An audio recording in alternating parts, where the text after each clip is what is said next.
السلام علیکم ورحمۃ اللہ وبرکاتہ۔ بسم اللہ الرحمن الرحیم۔ الحمد للہ رب العالمین، والصلاة والسلام علی اشرف الانبیاء وسید المرسلین، نبینا محمد وعلی آلہ واصحابہ اجمعین ومن تبعہم بإحسان الی یوم الدین، اما بعد۔ قال الامام ابن بطہ العکبری رحمہ اللہ تعالی فی کتابہ الابانہ الکبری یقول بسندہ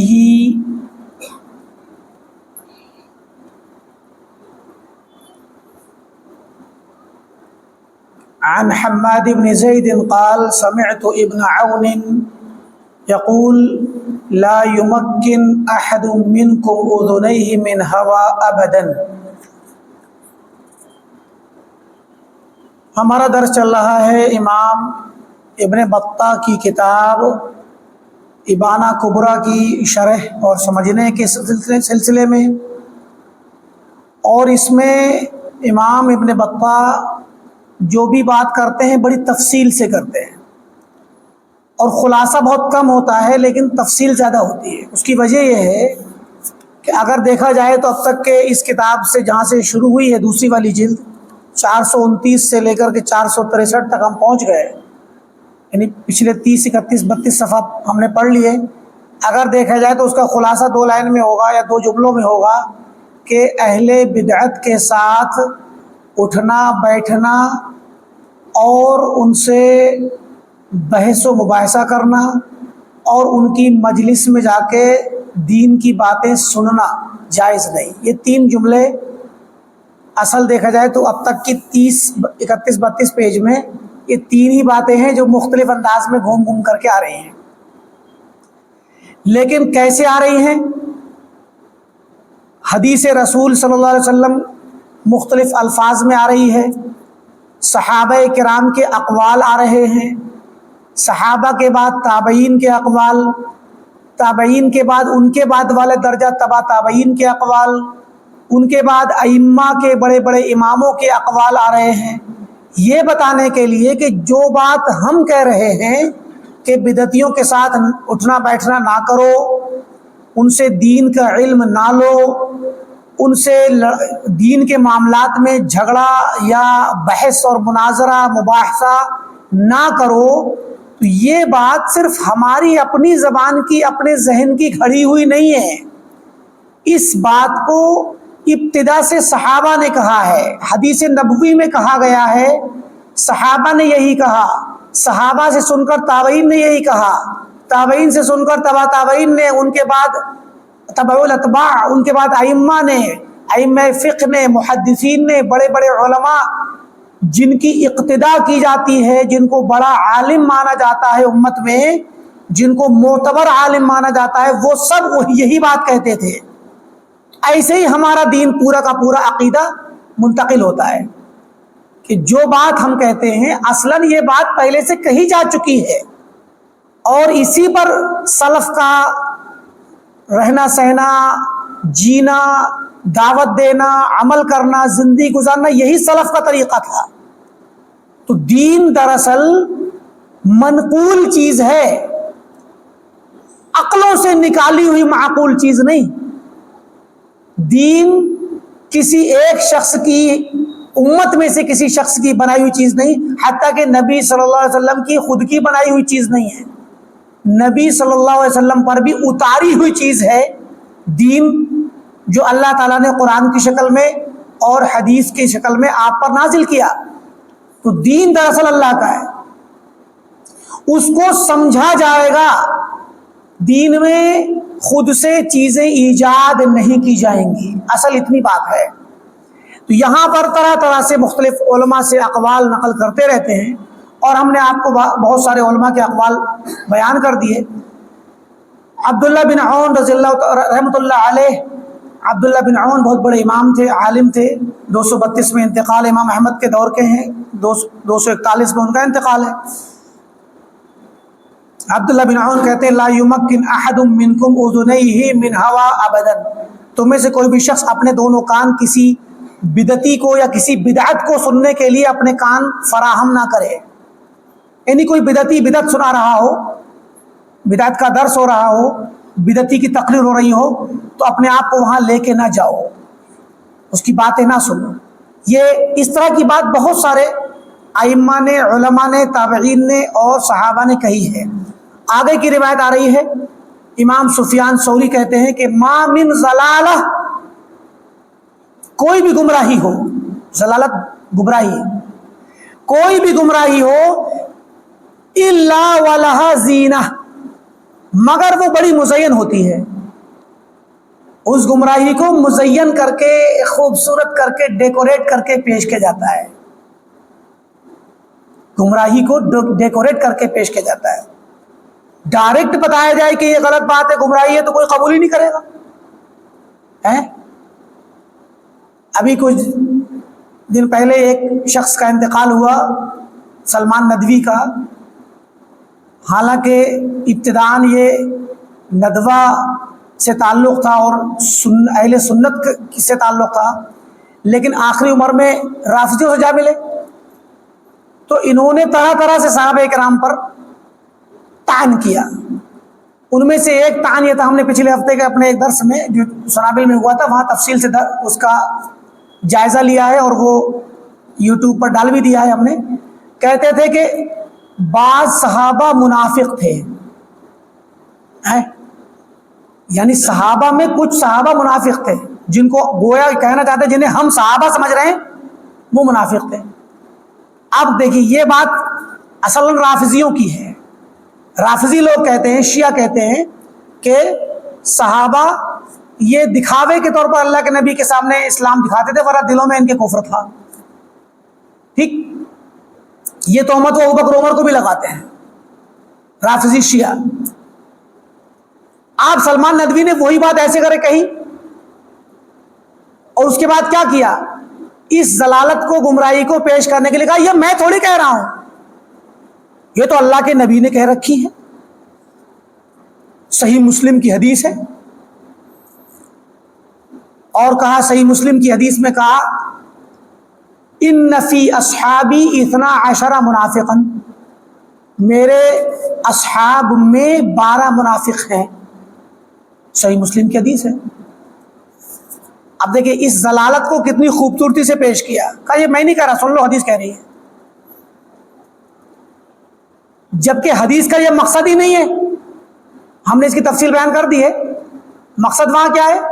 ابھی دیکھیے بھائی، آپ لوگ بیٹھے ہوئے ہیں، ہم کہہ سکتے ہیں کہ ہمارے درس میں کچھ بچے بیٹھے ہیں، ہمارے درس میں 4-5 بچے ہیں، ہمارے درس سننے والے لوگوں میں کچھ بچے ہیں، 12 بچے ہیں، 10 بچے ہیں، 4 بچے ہیں.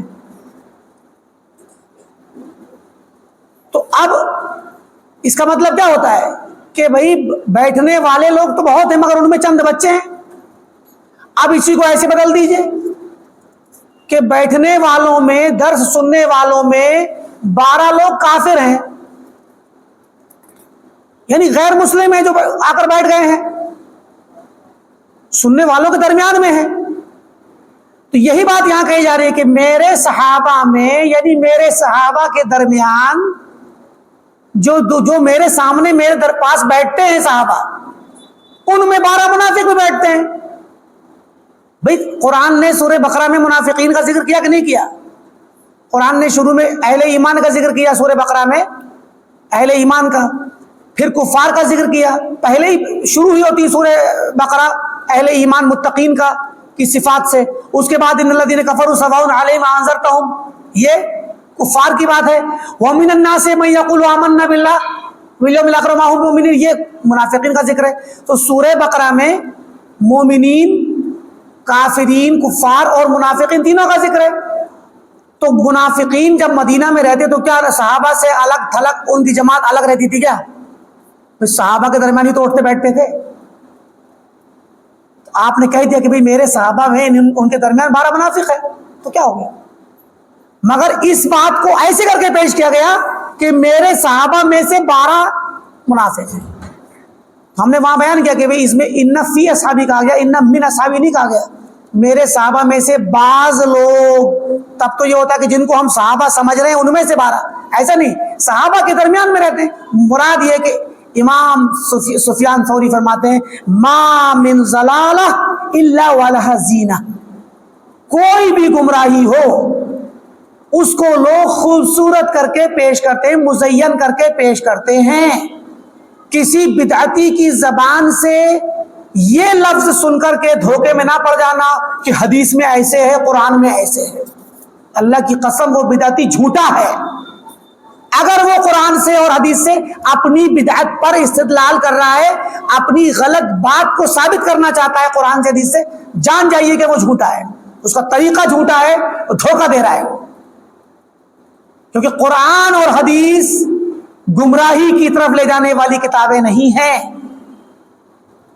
تو قرآن سے کوئی شخص گمراہی اور اپنا کفر ثابت کرے، جان لیجیے کہ وہ جھوٹا ہے۔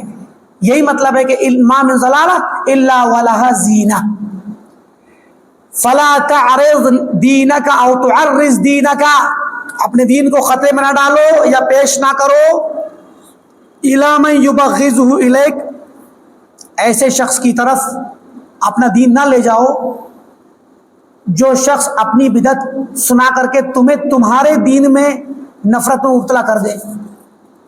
تمہارے اپنے، اب دیکھیے صحابہ کے بارے میں اگر آپ سلمان ندوی کو سنیں گے تو صحابہ کے متعلق آپ کے دل میں ایک میل پیدا ہو جائے گا۔ تو اپنا دین کسی بدعتی کو نہ دو کہ وہ بدعتی آپ کے دین کو خراب کر دے، آپ کے اپنے عقیدے کو آپ کی نظر میں بیکار کر دے، نفرت دلا دے۔ آگے کہتے ہیں محمد بن نضر الحارثی کی اسناد، اپنی سند سے، کہ ان اصحاب الاہواء قد اخذوا فی تأسیس الضلالہ، بدعتی جو ہوتے ہیں وہ ضلالت اور گمراہی کی بنیاد رکھتے ہیں، وطمس الہدی، اور ہدایت کے نقوش میٹ دیتے ہیں، مٹا دیتے ہیں، ہدایت کو چھپاتے ہیں، حق چھپاتے ہیں اور گمراہی کی بنیادیں رکھتے ہیں، عبارت کھڑی کرتے ہیں، فاحذروہم، ان سے ڈرا کرو۔ مغیرہ کہتے ہیں قال محمد بن السائب، ایک شخص تھا محمد بن سائب الکلبی، محمد بن سائب الکلبی، یہ حدیث کے باب میں جھوٹا تھا اور اس کے متعلق یہ مشہور تھا کہ یہ رافضی ہے۔ تو بعض اہل علم نے کہا کہ یہ مرجیہ تھا، تو کوئی حرج نہیں ہے، رافضی بھی ہو سکتا ہے، مرجیہ بھی ہو سکتا ہے، اکٹھا کر سکتا ہے ساری بدعتوں کو۔ اس کے مرجیہ کیسے بنا وہ واقعہ سنا رہے ہیں امام بن بطہ، کہتے ہیں کہ محمد بن سائب الکلبی نے اپنے ساتھیوں سے کہا قوموا بنا الی المرجیہ، چلو مرجیہ ایک فرقہ تھا، ان کی مجلس میں چلتے ہیں، نسمع کلامہم، سن کے تو آئیں وہ کیا کہتے ہیں، چلو چل کے سن تو لیں ایک بار۔ کبھی کبھی بعض لوگوں کے دلوں میں شوق پیدا ہوتا ہے کہ ارے بھائی فلاں فرقے کے عالم آئے ہوئے، چلو سن کر کے آتے ہیں، کیا کہ دیکھ کے آؤ کیا بولتے کیا ہیں، ان کی محفل سجی ہے، ان کا جلسہ ہو رہا ہے، تو چلو دیکھ کر کے آتے ہیں کیا ہوتا ہے، یہ شوق ہوتا ہے بعض لوگوں میں۔ محمد بن سائب الکلبی یہ گیا، اس نے کہا کہ چلو مرجیہ کے پروگرام میں چلتے ہیں، ان کے حلقہ درس میں چلتے ہیں، نسمع کلامہم، ہم ان کا کلام سنیں گے، دیکھ سنیں تو کیا بات کرتے ہیں۔ قال فما رجع، تو وہ نہیں لوٹے، حتی علقہ، یہاں تک کہ مرجیہ کا کلام ان کے دل سے لٹک گیا، یعنی جب وہ لوٹ کے آئے تو ان کے شبہ سے متاثر ہو گئے، بیٹھ گیا ذہن میں۔ اور ایسا ہوتا ہے، ایسا ہوتا ہے کہ جو شخص جیسے لوگوں میں اٹھنا بیٹھنا کرتا ہے ان کی صحبت سے اس کو اثر پڑ جاتا ہے۔ اب یہ نہ سوچے کہ نہیں ایسا شخص بڑا کمزور ہوتا ہوگا، کم عقل ہوتا ہوگا، اللہ کی قسم ایسے ایسے واقعات ہیں، ایسے ایسے واقعات ہیں آپ تعجب کریں گے۔ ہم نے سنایا تھا پہلے ایک واقعہ، قبوریوں کے جو ہمارے ہندوستان اور بر صغیر میں قبر پرست لوگ ہیں، ان کے علماء دلیلوں سے ثابت کرتے ہیں کہ بھئی قبروں پہ جانا شرک نہیں ہے۔ ایسے ہی سعودی عرب میں جب امام محمد بن عبد الوہاب رحمۃ اللہ علیہ کی دعوت شروع ہوئی کچھ وقت پہلے، تو 200 سال پہلے، 250 سال پہلے قریب، تو انہوں نے رسالے لکھنے شروع کیے کہ یہ بھائی قبروں پہ جو ہو رہا ہے وہ شرک ہے۔ تو ان کے علماء نے بتانا، ثابت کرنا شروع کیا کہ یہ شرک نہیں ہے۔ تو یہ علمی رد اور سوال جواب یہ چلتا رہتا تھا کتابوں کے ذریعے۔ تو علماء نجد رسالے لکھتے تھے، جواب لکھتے تھے۔ ایک مرتبہ کیا ہوا کہ قصیم کے علاقے میں، سعودی عرب میں قصیم ایک علاقہ ہے، قصیم کے علاقے میں ایک مصر کی ایک فیملی رہتی تھی، تو ان کا ایک لڑکا تھوڑا سا بڑا ہو کے ہے، عبداللہ نام تھا، عبداللہ قصیمی۔ تو عبداللہ قصیمی بڑا مطلب ذہین انسان تھا، اور پڑھ لکھ کر کے بہت بڑا اچھا عالم سا مطلب بن گیا، اور وہ ردود لکھنے لگ گیا۔ قبر پرستوں کے سوالات اور ان کی دلیلوں کا جواب لکھا اس نے اتنی موٹی 2 جلدوں میں، سارے شبہات کا توڑ کیا، ساری دلیلوں کا ایسا جواب لکھا کہ لوگ، اچھا یہ جو کہ سعودی کے باہر کا انسان تھا تو سعودی والے بہت خوش ہوئے۔ ایسے ہی مولانا محمد بشیر سہسوانی، جو سہسوان بدایوں کے قریب ایک شہر ہے، سہسوان کے رہنے والے علامہ محمد بشیر سہسوانی جب حج کرنے کے لیے گئے انہی زمانوں میں، تھوڑا کچھ وقت کے بعد، تو مکہ کا ایک شخص تھا احمد زینی دہلان، جو قبروں کے لیے اور وسیلہ لینا مردوں سے، یہ ساری کی ساری قبر پرستی کی دعوت دیتا تھا۔ اس سے مناظرہ کیا مولانا نے مکہ میں، اور مناظرہ کرنے کے بعد کتاب لکھی صیانت الانسان عن وسوسۃ الشیخ دہلان، وہ بھی اتنی بڑی 2 جلدوں میں کتاب لکھی۔ عرب کے لوگ بہت خوش ہوئے۔ آج سعودی عرب کا ہر پڑھا لکھا شخص جو دینی تعلیم یافتہ ہے یا بڑی یونیورسٹیز کا پڑھا شخص ہے، ہر شخص مولانا محمد بشیر سہسوانی کو جانتا ہے۔ کیوں؟ یہ لوگ اس وقت یہ خوش ہوتے تھے کہ باہر کے علماء اگر آ کر کے ہمارے اس توحید کی دعوت کی تائید کریں تو خوش بہت زیادہ اس کو ان کو اچھا لگتا تھا، کیونکہ دنیا بھر میں اکیلے پڑ گئے تھے یہ لوگ عرب دنیا میں۔ تو عبداللہ قصیمی نے کتاب لکھی 2 جلدوں میں، تقریباً 1000 پیج سے زیادہ پیج ہیں اس میں، اس سے بھی موٹی کتاب ہے، 2 جلدیں۔ کتاب کا نام رکھا الصراع بین الاسلام والوطنیہ، اسلام اور بت پرستی کی کشمکش۔ یہ کتاب لکھی مکہ میں حرم شریف میں نماز پڑھانے والے ایک امام نے، جو امام اس وقت نماز پڑھاتے تھے ان میں سے کسی امام نے کتاب دیکھی، تو انہوں نے اتنی بڑی بات لکھی، کہا کہ عبداللہ قصیمی نے یہ کتاب لکھ کر کے جنت کا مہر ادا کر دیا، مطلب جنت خرید لی۔ توحید کا دفاع کیا، اتنا توحید پر لکھی، شرک کے خلاف۔ اتنا بڑا شخص تھا کہ بڑے بڑے علماء اس کی، آج بھی اس کی کتاب کو آپ پڑھیں تو آپ کہیں گے کہ بہت بڑا عالم ہے۔ لوگوں نے تشبیہ دی کہ آج کے زمانے کا ابن تیمیہ ہے یہ،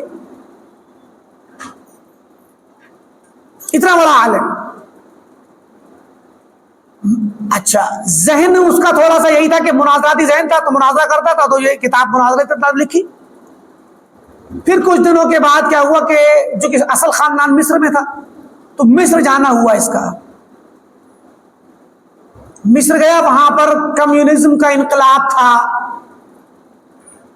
کمیونزم کی دعوت پھیلی ہوئی تھی۔ ان سے مناظرہ شروع کرتے کمیونسٹوں سے، کمیونسٹ تو ملحد ہوتے ہیں، اور ہوتے ہوتے کیا ہوا، اچانک اس کی رائے بدل گئی، ملحد ہو گیا، دین اسلام چھوڑ دیا،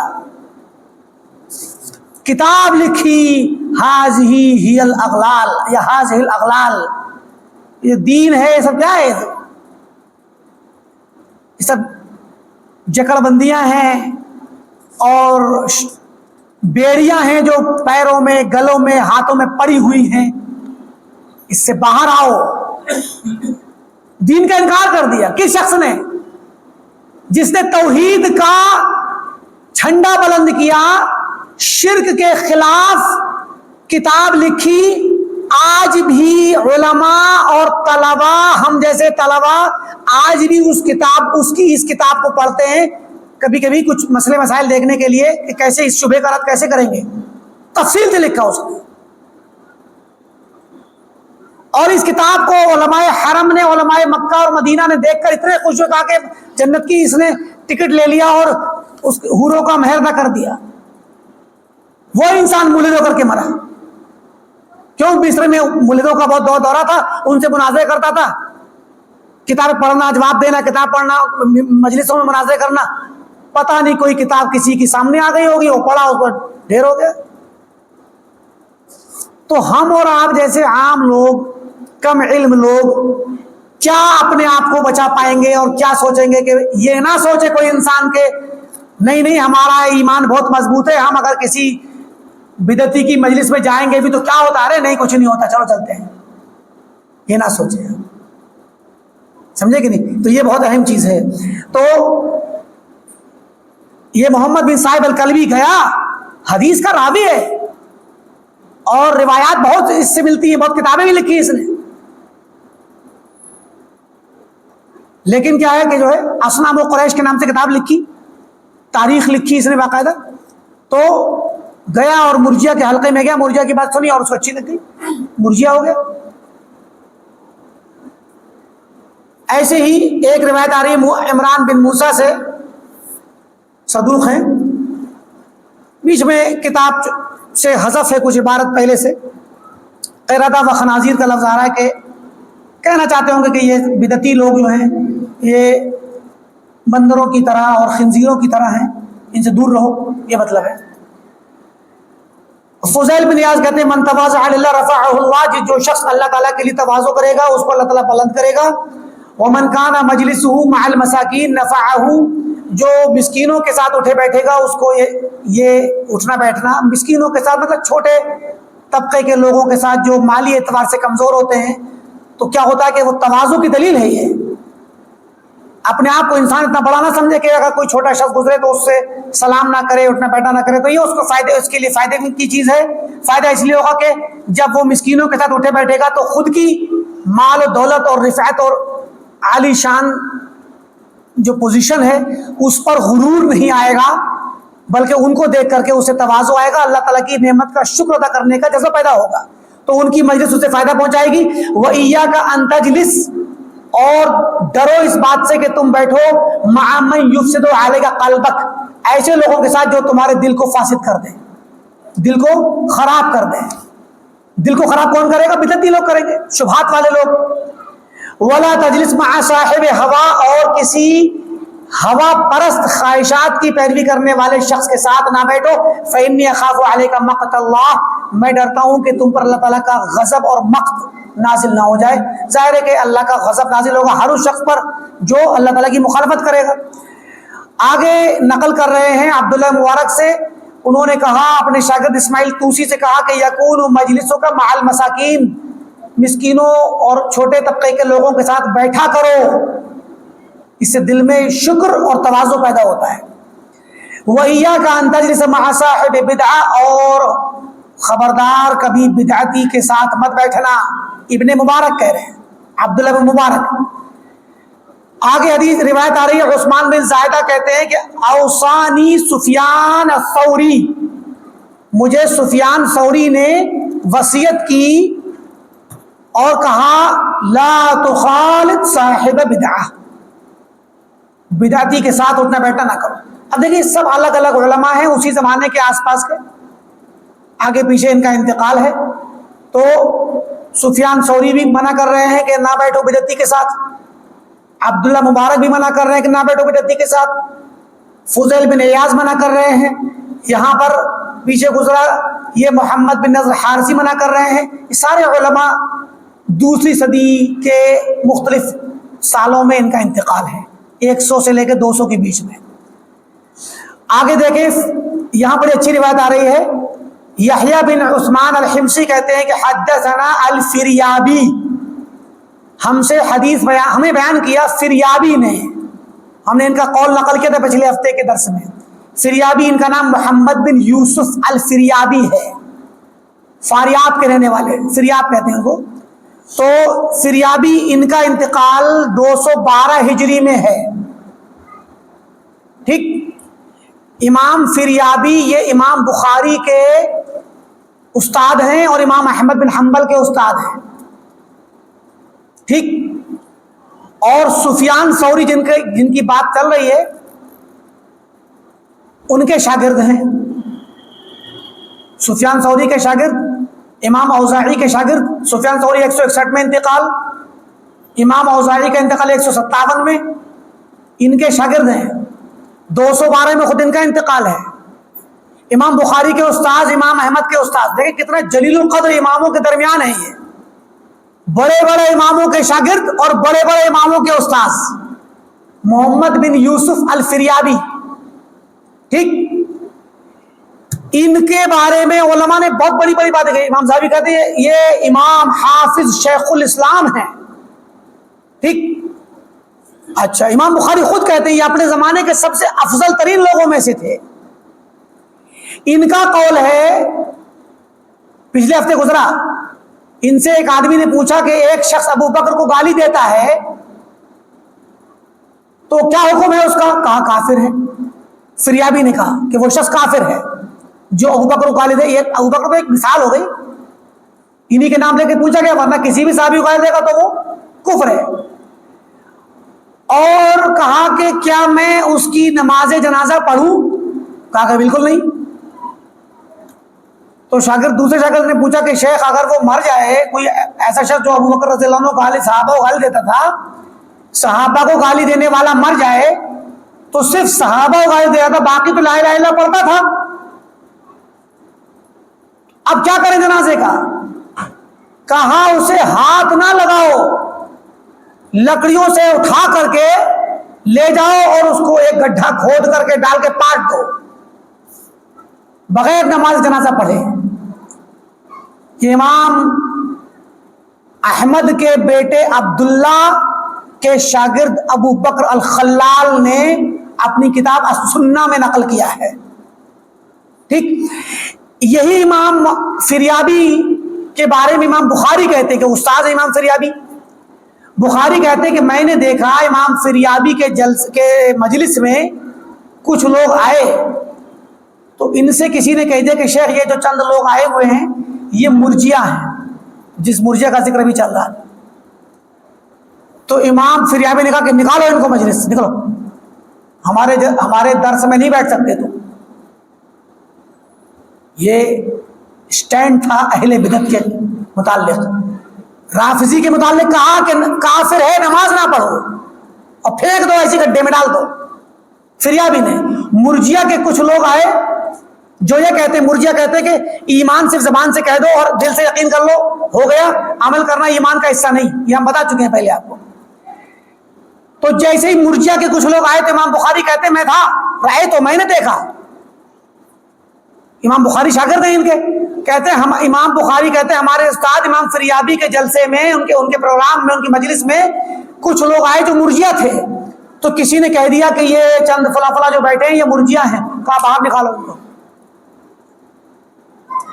اب ان کو اپنی یہ چیز بے عزتی اور یہ اتنے بڑے امام کا رویہ ایک دم ان کے دل کو لگ گیا، ڈر گئے وہ لوگ. فوراً آئے. امام بخاری کہتے ہیں آ کر انہوں نے معافی مانگی، توبہ کا اعلان کیا کہ آج کے بعد ہم مرجیہ کے مذہب پر نہیں رہیں گے اور مرجیہ کے علماء سے نہیں ملیں گے، ہم مرجیہ کے اس مذہب سے رجوع کرتے ہیں. امام فریابی کے اس سٹینڈ کا نتیجہ کیا ہوا؟ امام تھے بڑے کہ انہوں نے توبہ کی. امام بخاری نے اس بات کو اپنی کتاب میں نقل کیا ہے تاریخ میں، اور اس کو امام ذہبی نے امام بخاری سے نقل کیا سیر عالم النبلا میں. اچھا، یہ فریابی کہتے ہیں، یہ شاگرد امام سفیان ثوری کے. تو فریابی کہتے ہیں کہ ہم سے سفیان ثوری کہا کرتے تھے کان ینہانی، مجھے منع کرتے تھے.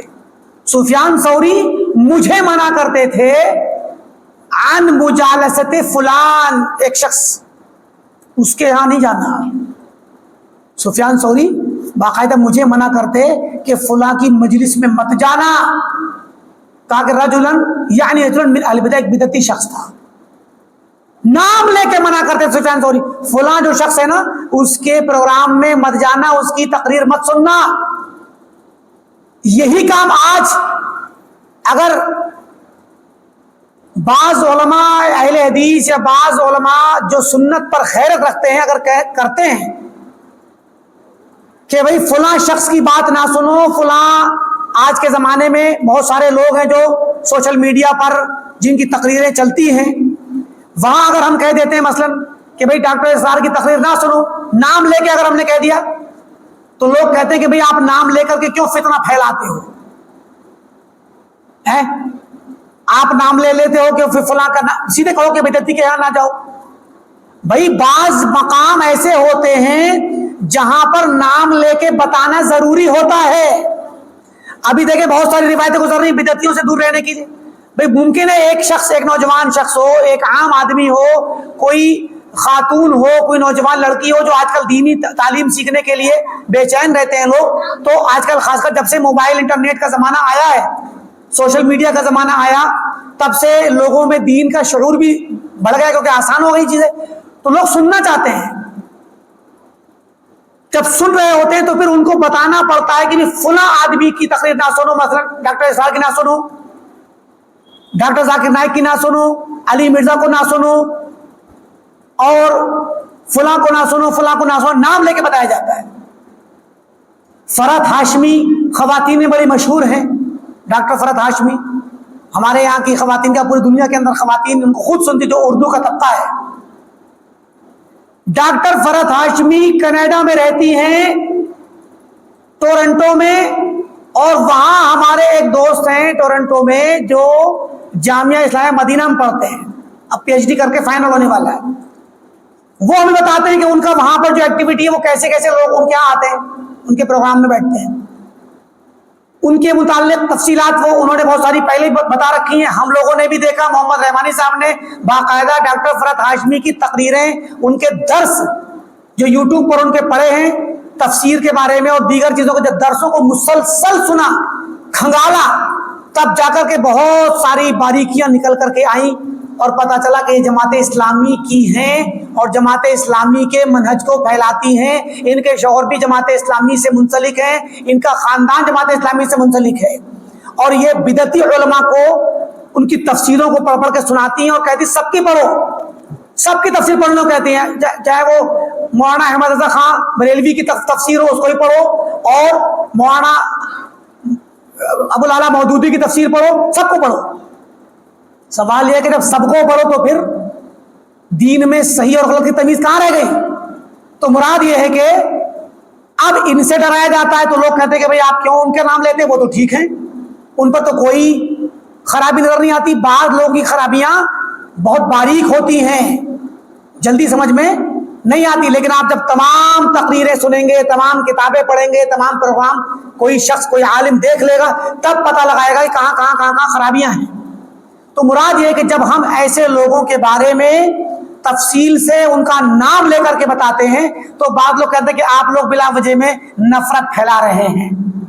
اور یہاں دیکھیے سلف کا طریقہ، سنت کی غیرت رکھنے والے سلف، سنت کو عزیز رکھنے والے، اور اس سنت کی حفاظت کر کے، اس حدیث اور طریقے نبوی طریقے صحابہ کی حفاظت کر کے بعد کے لوگوں تک پہنچانے کے لیے حریص تھے یہ لوگ۔ یہ ڈراتے تھے بدعتیوں سے اور نام لے لے کر کے بتاتے تھے کہ فلاں کے ساتھ نہ بیٹھو، فلاں بدعتی ہے۔ دیکھیے محمد بن صاحب کا ذکر گزرا، محمد بن صاحب قلبی کا، بتا دیا کہ یہ بدعتی کیسے بنا ہے۔ آگے دیکھیے کہتے ہیں کہ مجھے سفیان ثوری منع کرتے تھے، فریابی کہتے ہیں۔ اب جب سفیان ثوری کا پیچھے کئی جگہوں پہ اقوال گزرے، اسٹینڈ ان کا کہ کتنے سخت تھے بدعتیوں کے خلاف، وہ اپنے شاگرد رشید محمد بن یوسف فریابی کو منع کر رہے ہیں کہ بدعتیوں کے پاس نہ بیٹھو، فلاں کے پاس نہ جاؤ، تو یہی کام محمد بن یوسف فریابی نے کیا کہ رافضی کے بارے میں کہا کہ نماز جنازہ نہ پڑھو، اور مرجیہ آ گئے تو ان کو نکالا، تو ڈر کی وجہ سے انہوں نے توبہ کر لی۔ تو دیکھیں استاد بھی سخت اسٹینڈ رکھتا ہے بدعتیوں کے خلاف اور شاگرد بھی۔ یہی طریقہ ہے اہل سنت کا، یہی طریقہ ہے سلف کا اور ان کے ماننے والے، پیروی کرنے والے علماء کا۔ آگے دیکھیں کہتے ہیں سلیمان ابو الحزیل کندی کہتے ہیں، حکم بن سلیمان، سمعت الاوزاعی، عبد الرحمن بن عمرو الاوزاعی، یہ بھی استاد ہیں فریابی کے، عبد الرحمن بن عمرو الاوزاعی 157 ہجری میں انتقال ہے ان کا۔ تو کہتے ہیں حکم بن سلیمان کے میں نے اوزاعی کو سنا جب ان سے پوچھا گیا قدریہ کے بارے میں، تقدیر کا انکار کرنے والے معتزلہ قدریہ ایک فرقہ تھا جو تقدیر کا منکر تھا. آج بھی بہت سے لوگ تقدیر کا انکار کرتے ہیں، کہتے تقدیر اتنی کچھ نہیں ہوتی، تقدیر ہمارے ہاتھ میں ہوتی ہے، ہم خود لکھتے ہیں اپنی تقدیر. سمجھے کہ نہیں؟ اور تقدیر کو کمزوری سے تعبیر کرتے ہیں. لوگ کہتے ہیں کہ بھائی یہ کوئی بات ہے کہ گھر بیٹھے رہو اور دیکھو کہ ہماری قسمت میں ایسا تھا. بلا شبہ یہ بھی غلط ہے، یہ بھی غلط ہے کہ آدمی محنت نہ کرے، کوشش نہ کرے اور کہے کہ میری تقدیر میں یہی تھا. اور یہ بھی غلط ہے کہ کہے کہ نہیں میری تقدیر میرے ہاتھ میں ہے، میں جیسے چاہوں اپنی تقدیر بنا لوں، محنت کروں گا تو کامیاب ہوں گا، نہیں کروں گا تو میں فیل ہو جاؤں گا، تو تقدیر میرے اعتبار سے ہوئی. یہ بھی غلط ہے. آپ کا محنت کرنا بھی تقدیر ہے اور محنت نہ کرنا بھی تقدیر ہے، کامیاب ہونا بھی تقدیر ہے، فیل ہونا بھی تقدیر ہے. لہذا تقدیر کا انکار کرنا یہ آج بھی موجود ہے. ایسے ہی تقدیر کا انکار کرنے والے قدریہ، تقدیر کا انکار کرنے والے فرقے کو قدریہ کہا جاتا تھا. تو قدریہ کے بارے میں پوچھا گیا اوزاعی سے کہ بھئی ایسے لوگ آج کل پائے جاتے ہیں تو کیا ان کے ساتھ ہم ان کی باتیں سن سکتے ہیں؟ فقال لا تجالسوہم، ان کے ساتھ نہ اٹھو بیٹھو. یعنی کوئی شخص اگر تقدیر کا منکر ہو ہمارے دوستوں احباب میں، اور وہ ہر مجلس میں، بعض لوگ ہوتے ہیں اس طرح ان کا دماغ ایسے ہی ہو جاتا ہے، ہر مجلس میں آپ پیدا بیٹھیں گے وہ یہی کہیں گے، اپنی بات پھیلانا اور اس کے بعد نشر اور تشہیر شروع کر دیں گے کہ بھئی تقدیر ماننا اچھی چیز نہیں ہے، بلا وجہ میں یہ ایک جھوٹی بات ہے اور اپنی کمزوری کو چھپانے والی بات ہے. سمجھے کہ نہیں؟ تو ایسے لوگوں کے ساتھ اٹھنا بیٹھنا روک دینا چاہیے فوری طور پہ، کیونکہ یہ شخص آپ کے عقیدے میں شک پیدا کر رہا ہے، تقدیر کے متعلق شک ڈال کر کے آپ کا عقیدہ اور ایمان خراب کرنا چاہتا ہے. لہٰذا ایسے ان لوگوں کا ساتھ فوراً چھوڑ دیں. تو کہتے ہیں آگے امام احمد اپنی سند سے نقل کر رہے ہیں عبد الرحمن بن مہدی سے. عبد الرحمن بن مہدی بہت بڑے امام ہیں یہ، عبد الرحمن بن مہدی. عبد الرحمن بن مہدی رحمت اللہ علیہ بہت بڑے محدث تھے. ایک مجلس میں 20-20 ہزار حدیث سناتے تھے. امام ابن مہدی اتنے بڑے عالم دین تھے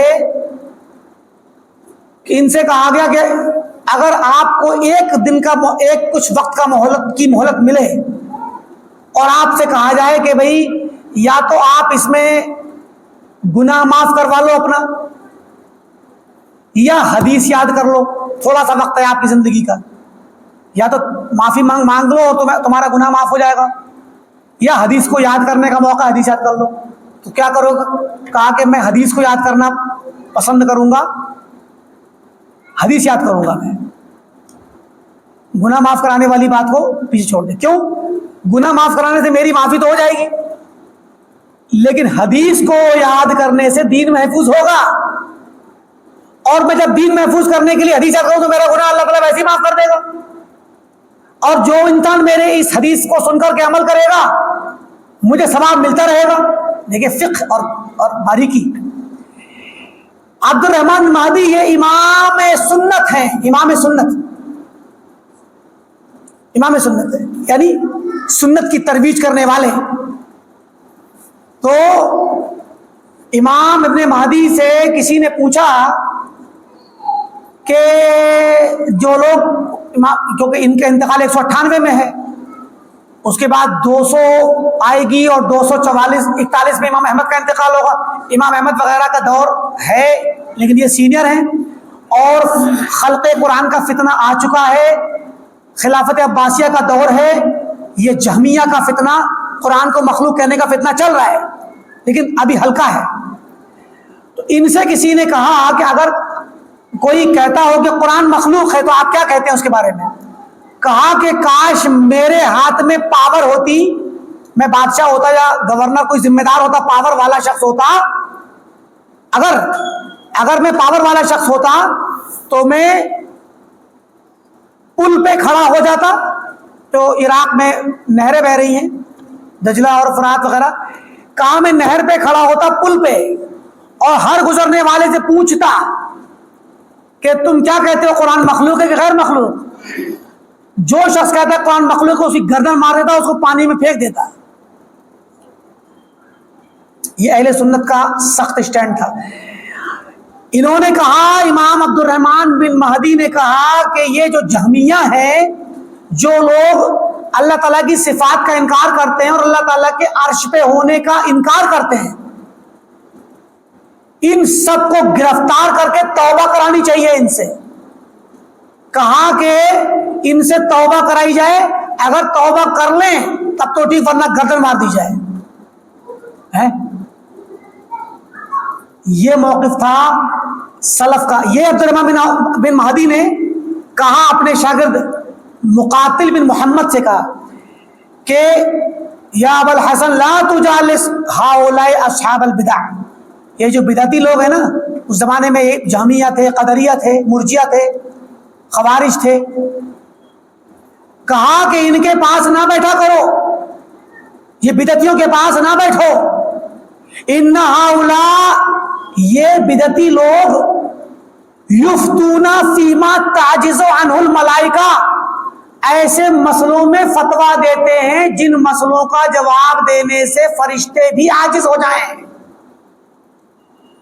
یعنی جن مسئلوں کو اگر فرشتوں سے پوچھ لیا جائے, مان لیجئے کہ کوئی فرشتہ جبریل سے پوچھ لیا جائے کہ بھئی اس کا کیا حکم ہے, تو وہ بھی کہہ دیں گے بھئی ہمیں نہیں پتا, اللہ عالم. فرشتے جن مسئلوں میں جواب دینے کی ہمت نہ کریں, جبریل جس میں جواب دینے کی ہمت نہ کریں, ان مسائل میں یہ بدعتی پوری ٹھٹائی کے ساتھ, بے حیائی اور بے فکری کے ساتھ فتوے دیتے ہیں. بہت بڑی بات ہے. بدعتی شخص بہت جرأت مند ہوتا ہے.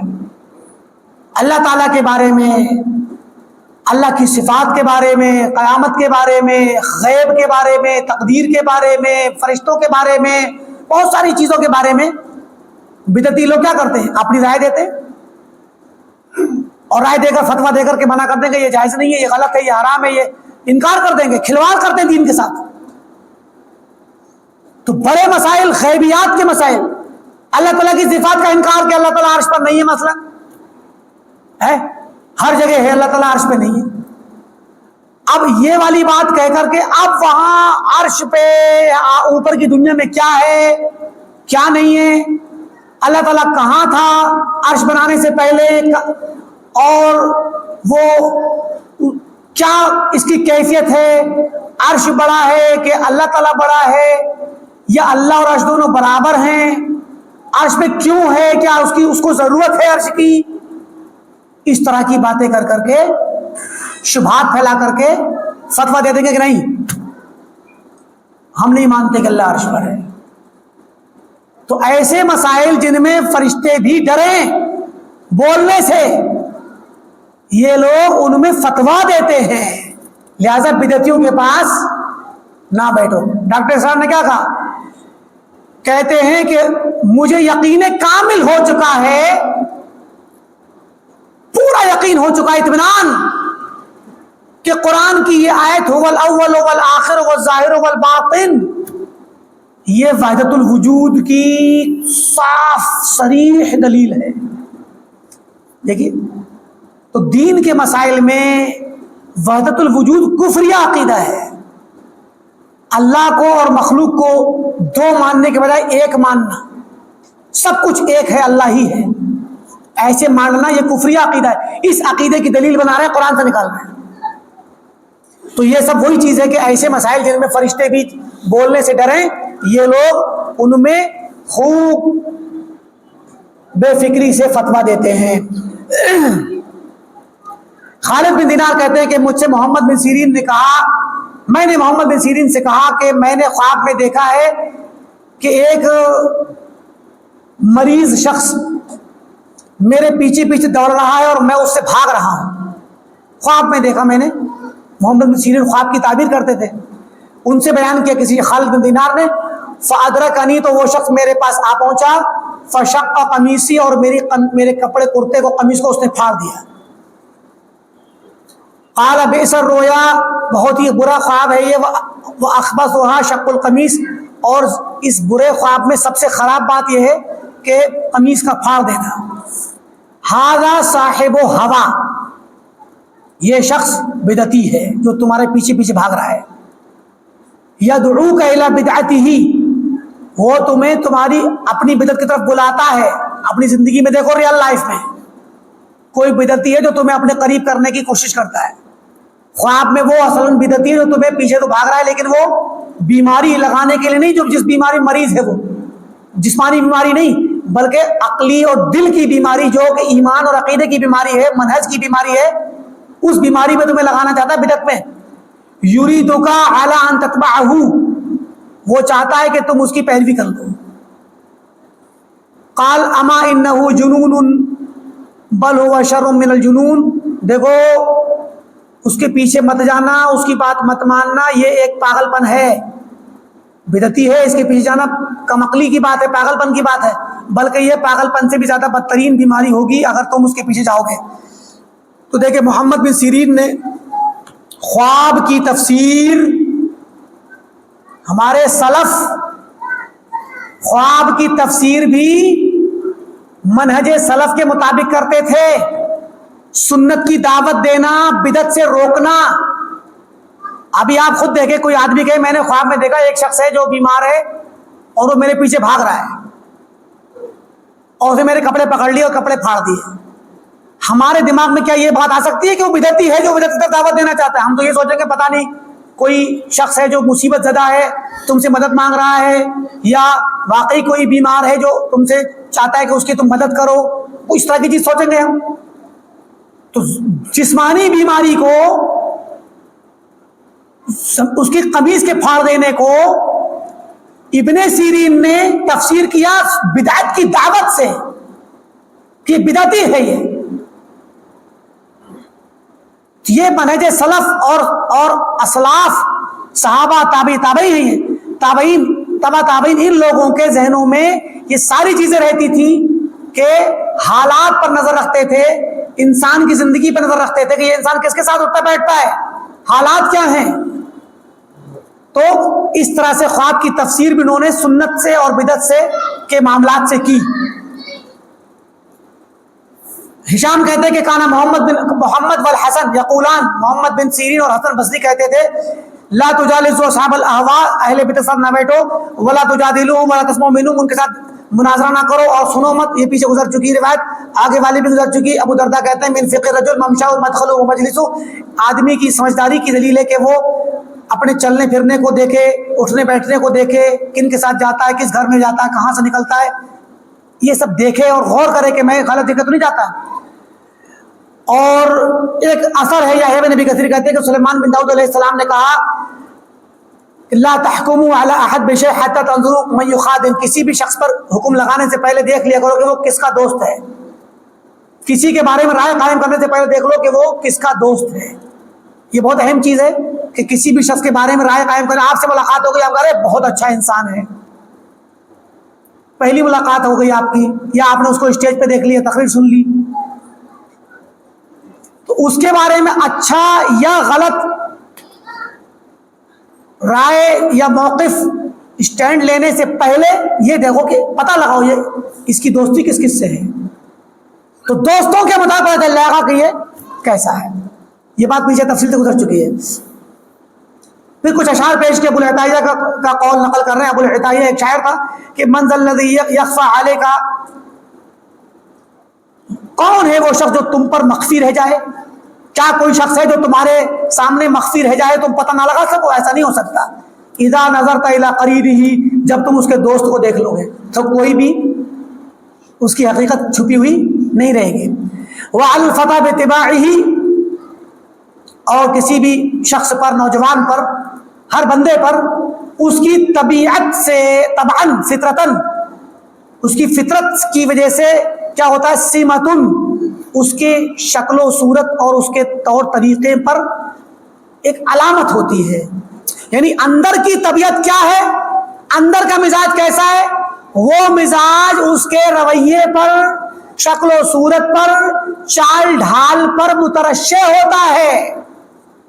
پتہ چلتا ہے اس کے انداز سے کہ وہ اندر سے کس طرح کے ذہن کا انسان ہے. تلوح علی جبینہ، اس کی جبین اور پیشانی پر وہ فطرت ابھر کے آتی ہے. پتہ چلتا ہے کہ یہ شخص اچھے مزاج کا ہے، برے، سنت پر ہے کہ بدعت پر ہے، توحید پر ہے کہ شرک پر ہے، پتہ چل جاتا ہے. تو کوئی بھی چھپا ہوا نہیں رہ سکتا. شعبی کہتے ہیں مجھ سے کہتے کہ علی بن ابی طالب نے ایک آدمی کو دیکھا جو کسی دوسرے شخص سے دوستی رکھتا تھا، اس کے ساتھ اٹھتا بیٹھتا تھا، اور علی رضی اللہ تعالیٰ عنہ اس سے اس دوسرے آدمی کو ناپسند کرتے تھے. تو انہوں نے علی نے یہ بات کہی جو آگے اشعار کی شکل میں آ رہی ہے کہ وَلَا تَصْحَبْ أَخَ الْجَهْلِ وَإِيَّاكَ وَإِيَّاهُ، تم کبھی بھی جہالت کے بھائی سے، جہالت کے بھائی کے ساتھ نہ بیٹھو. جہالت کا بھائی جاہل انسان. وَإِيَّاكَ وَإِيَّاهُ، خبردار اس کے ساتھ کبھی اٹھنا بیٹھنا مت کرنا. فَكَم مِّن جَاهِلٍ أَرْدَى حَلِيمًا حِينَ آخَاهُ، بہت سے جاہل ایسے ہیں جنہوں نے ایک عقل مند انسان کو، حلیم انسان کو، جب انہوں نے ان سے دوستی کر لی تو انہیں تباہ و برباد کر دیا. دوستی کی وجہ سے صحبت کا اثر ہوا، ایک اچھا خاص سمجھا انسان بیکار ہو گیا. یقاس المرء بالمرء، آدمی کا قیاس کیا جاتا ہے، سمجھا جاتا ہے آدمی کو کہ اس کے دوسرے والے دوست سے. ایک آدمی کے بارے میں پتہ لگانا ہو، اس کے دوست کو دیکھیں، اذا ما ہوا ما شاء ہو، جب وہ اس کے ساتھ چلتا پھرتا ہے. کہتے نا ارے فلاں کے ساتھ جا رہا ہے، اچھا ایسا شخص ہے.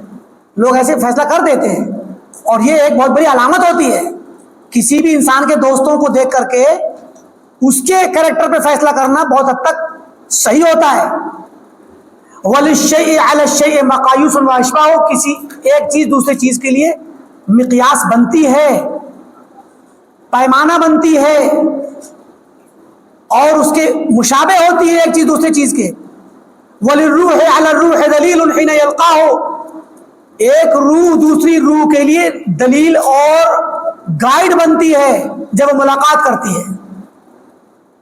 آپ کی ملاقات، ہم نے پچھلے ہفتے بتایا تھا کہ روحیں اللہ تعالیٰ نے ایک ساتھ پیدا کی. تو اگر آپ کی روح کسی ایسے شخص سے ملاقات کرے جس کی روح کے ساتھ آپ کی روح کا تعلق تھا اللہ تعالیٰ کے یہاں، تو آپ کی روح اس کو گائیڈ کرے گی، اس کی روح آپ کو گائیڈ کرے گی، اور دونوں ایک اکٹھے ہو جائیں گے اور ایک دوسرے کو لے جائیں گے ایسی جگہ جہاں خود ان کا ذہن کام کرتا ہے اور جن سے محبت ہے.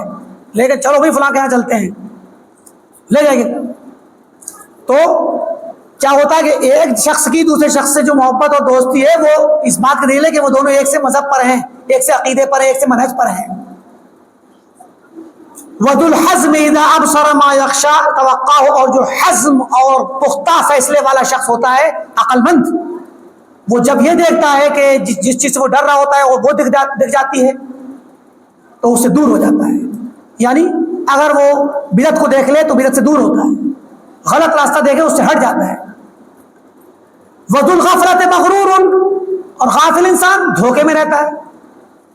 وَرَيْبُ الدَّهْرِ يَدْهَاهُ، اور زمانے کا آگے کا وقت جو اس کو دھوکہ دینے والا، شک شبے والا وقت ہے، وہ اس کو گمراہ کر دیتا ہے، دھوکے میں ڈال دیتا ہے.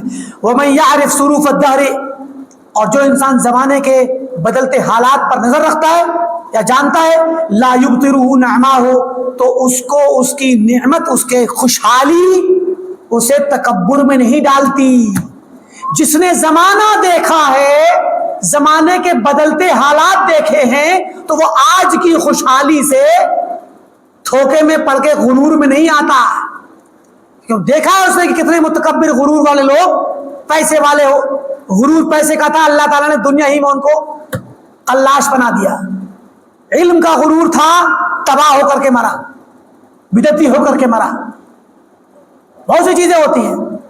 تو جس کے پاس نعمت ہے وہ غرور میں نہیں پڑتا اگر اس نے زمانے پر نظر رکھی ہے، زمانے کے حالات سے وہ واقف ہے. ایک اور شعر پڑھ دیں، ایک شعر اور انہوں نے پڑھا، کہتے ہیں کہ اذا انت لم تسقم وصاحبت مسقما، جب تم خود تو بیمار نہیں ہو مگر بیمار کے ساتھ رہتے ہو، وَكُنْتَ لَهُ خِدْنًا، اور تم اس کے بڑے قریبی جگری دوست بن گئے، فَأَنْتَ سَقِيمُ، تو تم بھی بیمار شمار ہو گئے، چاہے وہ بیماری نہ لگے تمہیں. ہو چکے بیمار، گرچہ ظاہر طور پہ بیمار محسوس نہیں کر رہے ہو لیکن بیمار ہو چکے۔ اب اس سے ایک تو مطلب یہ کہ بعض وہ بیماریاں جو جسمانی ہوتی ہیں، جو جسم ایک دوسرے سے لگ جاتی ہیں، وہ بھی مراد اس میں لے سکتے ہیں آپ، اور ورنہ اس سے مراد اخلاقی بیماری، اعتقادی بیماری، عادت کی بیماری، چال چلن کی بیماری، رہن سہن کی بیماری، نظر کی بیماری، صحبت کی بیماری، یہ ساری بیماری جو قلبی امراض، دل کی بیماری۔ ایک ایسے شخص کے ساتھ آپ بیٹھیں جو شہوت پرست ہو، کھانا پینا عیش کرنا، فارم ہاؤس پہ جانا، راتیں گزارنا، کباب شباب، آپ کہیں نہیں میں یہ سب نہیں کرتا، میں شراب نہیں پیوں گا، میں یہ حرام چیزیں نہیں کھاؤں گا، حرام کام نہیں کروں گا، میں خالی دوست ہے میں بیٹھوں گا۔ آپ بیمار ہو چکے اگر اس کے ساتھ دوستی ہے تو آج نہیں تو کل تاثر ہوگا، آج نہیں تو کل وہ آپ کو اپنے طرف کھینچ لے گا اور آپ چاہتے نہ چاہتے اس کے جیسے طریقے پر آ جائیں گے۔ اس کے بعد امام شافعی کا ایک قول نقل کرتے ہیں، ابی سرد سے ربیع بن سلیمان کہتے ہیں کہ امام شافعی کو میں نے سنا یقول صحبت من لا یخشى العار عار فی القیامہ، ایسے شخص کی صحبت اختیار کرنا جو شخص عار سے نہیں ڈرتا۔ عار کا مطلب بھئی ایک آدمی بدعتی ہو، ایک آدمی گنہگار ہو، ایک آدمی بدکار ہو، تو جب اس نے گناہ کر لیا اگر وہ عار سے ڈرتا تو گناہ نہیں کرتا۔ لوگ دیکھیں گے تو اس کو عار دلائیں گے کہ اتنے گندا کام کرنا شرم نہیں آتی، اپنے گھر والوں کو بدنام کرتے ہو، بیوی بچوں کو شرمندہ کرتے ہو، بچوں کی شادی نہیں ہوگی، تمہارے بچوں کو کوئی قبولے گا نہیں جب تم اتنے گندے کام کرو گے، عار آ گئی۔ تو جو شخص عار سے نہیں ڈرتا اس کے ساتھ کوئی شخص اگر بیٹھے گا اور دوستی رکھے گا تو اس شخص کو قیامت میں عار اٹھانی پڑے گی۔ تو اب یہ ظاہری گناہ کرنے والے لوگوں کے ساتھ بھی یہی معاملہ رہے گا اور بدعتیوں کے متعلق بھی۔ یہ اسی سیاق میں پیش کی گئی یہ روایت کہ بدعتی کو چاہیے کہ بدعت کا راستہ چھوڑ کے سنت پر آئے، تو سنت کا راستہ عافیت کا، عزت کا راستہ ہے، اور بدعت کا راستہ یہ عار اور بدنامی کا راستہ ہے، دنیا اور آخرت دونوں میں۔ تو بدعتی کے ساتھ بیٹھنا قیامت میں عار اٹھانی پڑے گی، قیامت میں بے عزتی اٹھانی پڑے گی۔ اور اس کے بعد عون بن عبداللہ جو کہ عبداللہ بن مسعود کے بھائی عتبہ کے پوتے ہیں، مطلب صحابی کے ہی خاندان سے، عون بن عبداللہ بن عتبہ بن مسعود، عون بن عبداللہ بن عتبہ، عتبہ کے بھائی عبداللہ بن مسعود، عتبہ بن مسعود عبداللہ بن مسعود صحابی کے بھائی ہیں، تو ان کے پوتے ہیں عون بن عبداللہ، تابعی ہیں، ثقہ ہیں، یہ مرجی تھے لیکن بعد میں توبہ کر لی تھی انہوں نے، 120 میں انتقال ہے۔ عون بن عبداللہ کہتے ہیں لا تجالسوا اہل القدر، تقدیر کا انکار کرنے والوں کے ساتھ نہ بیٹھو، ولا تخاصموہم، اور ان کے ساتھ بحث مباحثہ نہ کرو، فإنہم یضربون القرآن بعضہ ببعض، کیونکہ یہ لوگ قرآن کے ایک حصے کو دوسرے حصے سے مارتے ہیں، ایک آیت کو دوسری آیت کے خلاف قرار دیتے ہیں، کہتے ہیں کہ یہ آیت اس کے خلاف ہے لہذا نہ اس کو مانا جائے گا نہ اس کو مانا جائے گا، یہ اس کے خلاف، یہ اس کے خلاف، اسی لیے اپنی عقل سے فیصلہ کرتے ہیں۔ آگے انہوں نے نقل کیا وہ واقعہ جو ہم بہت پہلے سنا چکے ہیں، یونس بن عبید کا بصری، یونس بن عبید بصری بہت بڑے امام ہیں، یہ شعبہ بن حجاج کے ایک رشتہ دار کہتے ہیں کہ کنتو، ان کے داماد ہیں، وہ کہتے ہیں خویل، کہتے ہیں کہ میں یونس بن عبید کے پاس تھا، ایک آدمی آیا، اس نے کہا کہ ابو عبداللہ، یونس بن عبید کا ان کی کنیت ہے، ابو عبداللہ آپ ہمیں منع کرتے ہیں کہ ہم عمرو بن عبید بصری جو کہ معتزلی تھا، تقدیر کا منکر تھا، عمرو بن عبید معتزلی کی مجلس میں نہ جائیں۔ وقت دخل علیہ ابنک، جبکہ تمہارا بیٹا ان کے پاس جا چکا اس کی مجلس میں، آپ ہمیں منع کرتے ہو، بیٹے کو منع نہیں کرتے۔ تو انہوں نے کہا ابنی، میرا بیٹا، یعنی مطلب انہیں پتہ نہیں تھا، میرا بیٹا جاتا ہے وہاں، قال نعم، کہا فتغیر یونس، یونس غصے میں آ گئے، فلم ابرح حتی جاء ابنک، تو تھوڑی دیر ہوئی تھی کہ اچانک ان کا بیٹا آ گیا اس مجلس میں، ان کی اپنی مجلس میں، عبداللہ. فقال یا بنی، بیٹے، قد عرفت رأی عمرو بن عبید ثم تدخل الیہ، تم جانتے ہو کہ عمرو بن عبید بصری معتزلی تقدیر کا منکر ہے، معتزلی ہے، اس کی رائے اور اس کے مذہب کو تم جانتے ہو، پھر بھی اس کے یہاں جاتے ہو. فجعل یعتذر، تو وہ اعتذار کرنے لگا کہ ابو معاف کر دیجئے، میں فلاں کو لے گیا تھا، فلاں ایک ساتھ تھے، جانا تھا، ان کے ساتھ گیا تھا، کہ علم لینے نہیں گیا تھا، ایسے ہی چلا گیا تھا بس. کانا معی فلاں صاحب تھے، ان کے ساتھ چلا گیا تو میں بھی بیٹھ گیا. فقال یونس، یونس نے کہا میں منع کرتا ہوں تم سب لوگوں کو، اپنی مجلسوں میں پیچھے منع کر چکا ہوں، زنا سے، چوری سے، شراب پینے سے، ان گناہوں سے میں نے منع کیا ہے نا. تو بیٹے سے بھی کہا میں نے ان سب چیزوں سے منع کیا تم لوگوں کو، قرآن کی آیتیں سنا کر کے حدیث سے منع ہے. لئن تلق اللہ، اللہ کی قسم تم یہ گناہ کر کے مرو، زنا کر کے، چوری کر کے، شراب پی کر کے مرو اور اللہ سے ملاقات کرو. احب الی من ان تلقاہ برأی عمرو بن عبید، مجھے زیادہ پسند ہے اس سے کہ تم عمرو بن عبید بصری معتزلی کے مجلس میں جا جا کر کے اس کی رائے کو قبول کر لو اور معتزلی ہو کر کے مرو، بدعتی ہو کر کے مرو، اس کے مقابلے مجھے یہ پسند ہے کہ تم چور بن کے مرو، زناکار بن کے مرو، یا شرابی بن کے مرو. تو پھر سعید بن عامر کہتے ہیں ما رأینا رجلا قط کان افضل منہ، یعنی یونس. تو ہم سعید بن عامر کہتے ہیں کہ ہم نے کبھی بھی یونس بن عبید سے زیادہ اچھا سنت کی پیروی کرنے والا انسان نہیں دیکھا جو انہوں نے اپنے بیٹے کو اتنی بڑی بات کہی. کیوں کہا کہ تم شرابی ہو کر کے مرو مجھے پسند ہے، مگر معتزلی بدعتی ہو کر مرو تو مجھے پسند نہیں ہے. کیوں؟ کیونکہ شرابی انسان جب شراب پیتا ہے، زناکار زنا کرتا ہے، چوری کرنے والا چور چوری کرتا ہے، اسے پتا ہے کہ یہ گناہ ہے، وہ کسی وقت بھی توبہ کر کے معافی مانگ سکتا ہے. اور گناہوں کو اللہ تعالیٰ، یہ جو گناہ ہیں، ان گناہوں کو معاف کرنے کے لیے اللہ نے کہہ دیا کہ شرک سے چھوٹے جو گناہ ہوں گے میں معاف کر سکتا ہوں. لیکن یہ جو بدعتی ہے عمرو بن عبید معتزلی، یہ تقدیر کا منکر ہے. عمرو بن عبید سورہ تبت یدا کا انکار کرتا تھا، کہتا تھا کہ اگر یہ سورت تبت یدا بھی لگے، تب قرآن اتارنے سے پہلے ہی اللہ تعالیٰ نے لوح محفوظ میں لکھ دی تھی، تو پھر بنی آدم پر اللہ تعالیٰ کی کوئی بھی حجت قائم نہیں ہوئی. بھئی اللہ نے پہلے سے لکھ دیا تھا ابو لہب کے بارے میں کہ یہ جہنم میں داخل ہوگا، ٹھیک، ایمان نہیں لائے گا، اور پھر قرآن میں نازل بھی کیا اس کو. اب اس ابو لہب کے پاس رسول کو بھیجنا اور کہنا کہ ابو لہب چچا جان آپ ایمان لے آئیے، پہلے سے لکھ رکھا ہے کہ ایمان نہیں لائے گا، اور پھر رسول کو بھیجنا کہ جا کے کہو کہ ایمان لے آؤ، چچا ایمان لے آؤ، تو کیا حجت قائم ہوئی؟ ایسے عقلی طور پہ کہتا تھا، تو کہتا تھا کہ میں نہیں مانتا اس کو. تو یہ شخص تو قرآن کا منکر تھا، تقدیر کا منکر تھا، یہ تو کفر ہے. تو کوئی کفر کر کے مرے گا تو وہ زیادہ بڑی چیز ہے کہ جو گناہ کر کے مرے گا بڑی چیز ہے. ظاہر ہے کفر کر کے مرنا زیادہ بڑی چیز ہے، کیونکہ وہ بدعتی ہے، وہ اپنے کو صحیح سمجھتا ہے، وہ تو توبہ بھی نہیں کرے گا.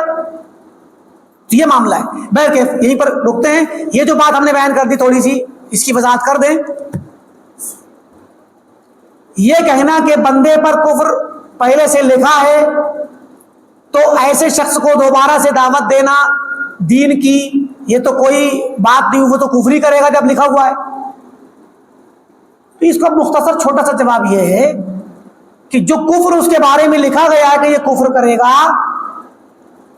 تو یہ کفر لکھ دینے کی وجہ سے نہیں کرے گا یہ بندہ کفر، بلکہ اللہ تعالیٰ کو پہلے سے پتا ہے کہ میں اس بندے کو طاقت دے کر کے، اختیار دے کر کے، دل میں سوچنے سمجھنے کی پاور دے کر کے پیدا کر رہا ہوں. تو یہ کیا کیا کرے گا اللہ کو یہ پتا ہے. یہ کیا کرے گا خود سے سوچ کے، یہ کیا کرے گا اپنے اختیار سے کیا کرے گا اللہ کو پہلے سے پتا ہے. ٹھیک، تو اللہ تعالیٰ کے پتا ہونے سے تو نہیں نہ کر رہا ہے، وہ تو خود کرے گا. اگر تھوڑی دیر کے لیے مان لیا اللہ تعالیٰ نے لکھا نہ ہوتا تقدیر کو، تو اللہ تعالیٰ کو پتا تھا نا کہ کون سا بندہ کیا کرے گا. اللہ کے علم میں تو ہے نا کہ میں نے جو جو بندے پیدا کیے ہیں ان میں سے کون بندہ نیک کام کرے گا کون برا کام کرے گا, اللہ کو پتا ہے کہ نہیں ہے؟ عالم الغیب ہے اللہ تعالیٰ.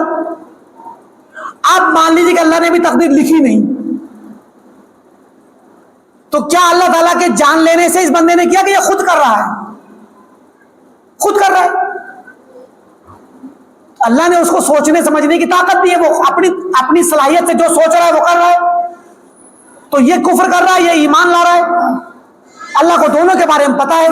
تو صرف جان لینے سے تو بندہ مجبور نہیں ہو گیا, تو جس طرح جاننے سے مجبور نہیں ہوا ویسے لکھنے سے مجبور نہیں ہوا, کیونکہ اللہ جو جانتا تھا وہی لکھ دیا اس نے, یہ بتانے کے لیے کہ دیکھو میرا علم کتنا صحیح ہے.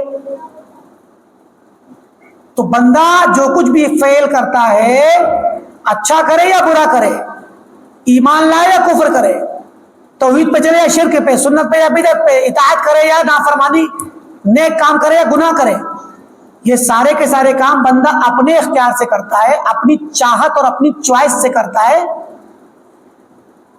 اللہ تعالیٰ کو یہ چیز پہلے سے پتا ہے کہ بندہ ایسے کرے گا.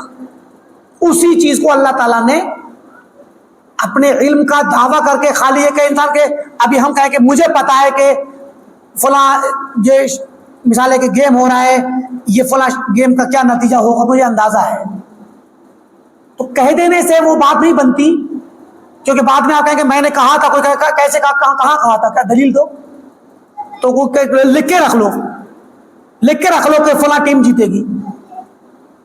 کچھ لوگ کہتے ہیں نا, تو اس کے لکھنے سے نہیں جیتی, وہ تو اپنا کھیل کھیلے, وہ جو جس کا اچھا کھیل تھا وہ جیتا, جس میں کمی تھی وہ ہار گیا.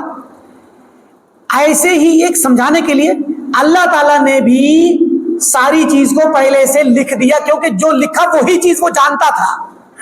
تو بندوں کے بارے میں وہ جانتا تھا پہلے سے ہی کہ کون بندہ کیا کیا کرے گا, اسی کو اللہ نے اپنے علم کو لکھ دیا. بس لکھنے سے بندہ مجبور نہیں ہو گیا, بندہ کرتا وہ ہے جو اس نے سوچ کے کرنا ہے.